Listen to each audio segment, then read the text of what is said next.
Hello sir, మీ పేస్ట్లో ఉప్పు ఉందా? ఈ బీచ్ వాటర్లో చాలా సాల్ట్ ఉంది.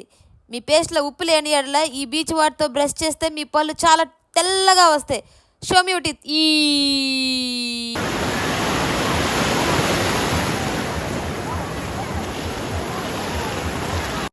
హలో సార్, మీ పేస్ట్లో ఉప్పు ఉందా? ఈ బీచ్ వాటర్లో చాలా సాల్ట్ ఉంది. మీ పేస్ట్లో ఉప్పు లేని యెడల ఈ బీచ్ వాటర్తో బ్రష్ చేస్తే మీ పళ్ళు చాలా తెల్లగా వస్తాయి. Show me your teeth.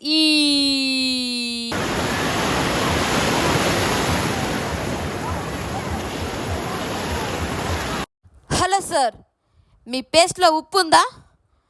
ఈ బీచ్ వాటర్లో చాలా సాల్ట్ ఉంది. మీ పేస్ట్లో ఉప్పు లేని యెడల ఈ బీచ్ వాటర్తో బ్రష్ చేస్తే మీ పళ్ళు చాలా తెల్లగా వస్తాయి. Show me your teeth.